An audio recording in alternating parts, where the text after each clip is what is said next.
Good morning. Welcome back. My name is Christopher Howell, and this is my Resolute Path. Now, today's episode is a weird one, like cuckoo weird. Now, I warned you guys I was going to turn this more into a video diary type thing, so today I'm actually going to go over a dream I had. But let's dive in. All right, so I find myself pounding away at the keyboard at 1 o'clock in the morning. I had just woken up from this really vivid dream, and I had to get it down. It was intense, and honestly, it felt like it meant something. Maybe it's just my brain doing weird things, or maybe there's something deeper here. Either way, I'm going to tell you guys about it, and maybe even attempt to break it down a little bit. So it starts with me wandering around an event. I don't know if it's a wedding or a funeral, but it's fancy. We're talking big mansion, everyone in high-end attire, but with a weird twist. Almost every single person is dressed in a mascot costume. Big-headed, cartoonish suits, like something out of a bizarre parade or theme park. Then a catering truck pulls up. More people in mascot suits climb out, but somehow I know these ones. I don't know from where, but I just know them. And suddenly the scene shifts, almost like a flashback. Now I see this truck just arriving at the mansion's gates, and I realize something. Inside this truck are bad men, dangerous men, and in that moment I just know they're here to kill everyone at this event. So I turn to the only person that's not wearing a mascot costume. Turns out to be Brad Pitt. Yeah, Brad freaking Pitt.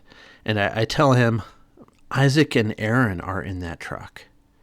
Now, I don't explain what I know, that these guys are bad or here to unleash hell. I just name them.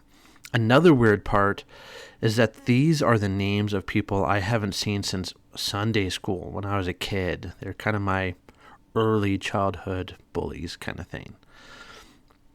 Now, Brad doesn't hesitate. He doesn't ask any questions. He just pushes past me and heads straight for the truck.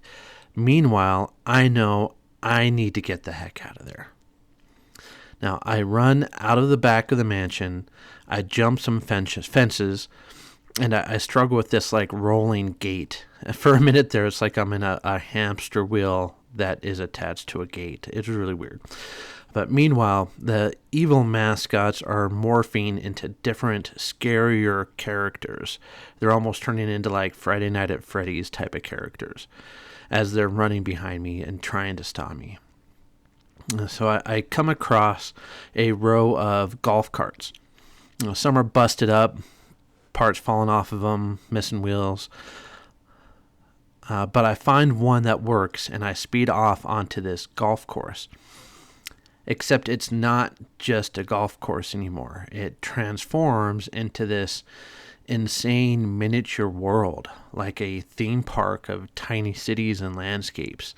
And in the middle of it all, I can only describe it as him, the creator of this world.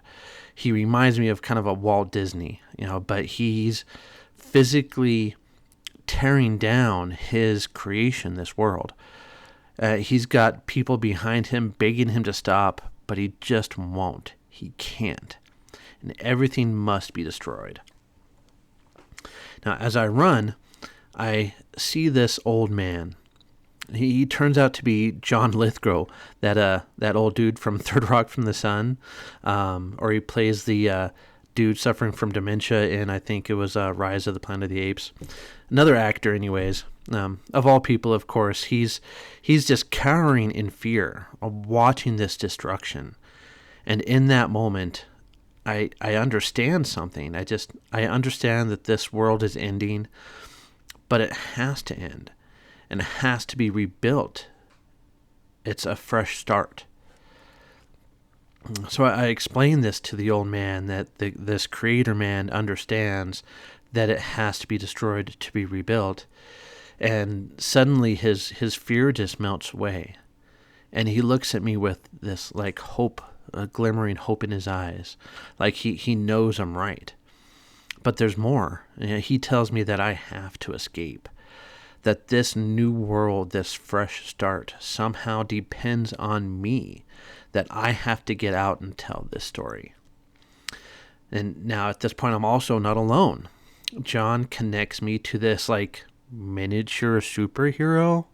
It's kind of like if Tinkerbell and the Lucky Charms leprechaun had some sort of awesome little cousin. Anyways, we grab hands and we start running, and he starts growing bigger as we're running. Not changing look or appearance, but just getting bigger.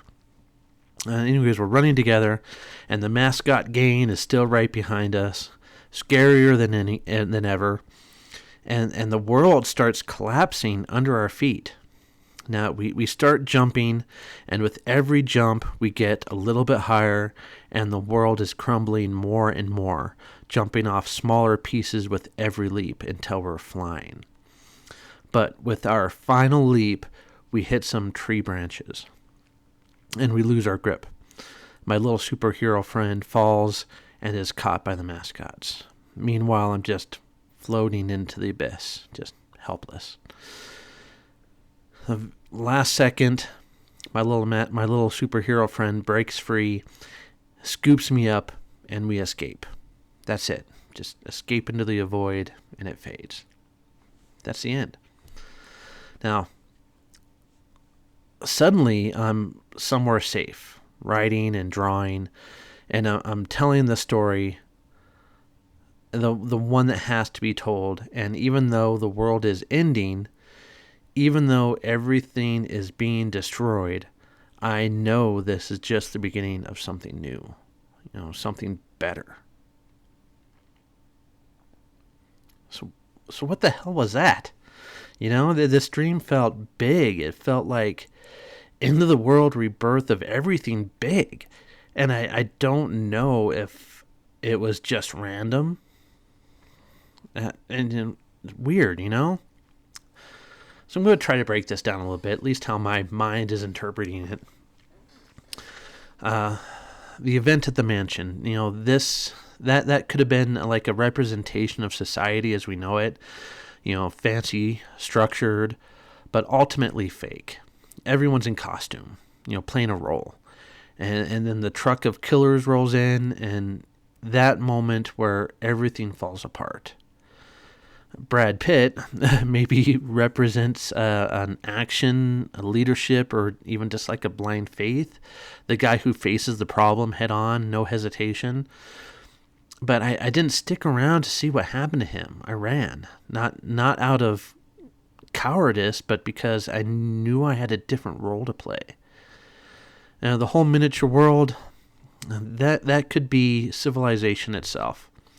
Something carefully constructed over time, and the creator tearing it down, maybe that's the force of change. The idea that before something new can emerge, something old must be wiped out. Now, on to the old man, John Lithgow. He seemed like, wisdom, understanding, acceptance. He recognized the pattern of history. He saw the destruction and knew it had to happen.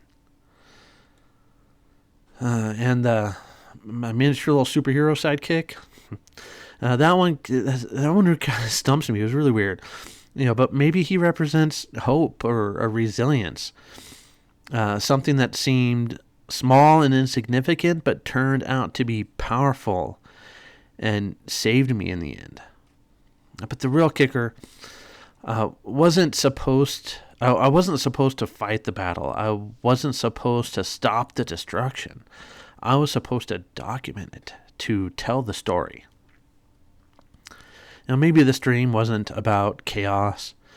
Maybe it wasn't about transformation, the collapse of the old, the birth of the new, and my role, not to fight, not to stop it, but to witness it, understand it, share it. Uh, so, what do you guys think? Was this just some wild subconscious purge? Or was my brain trying to tell me something important? Let me know in the comments. I'd love to hear your interpretations. And if you ever had a dream that shook you like this, tell me about it. I'd love to hear. Again, please like and subscribe.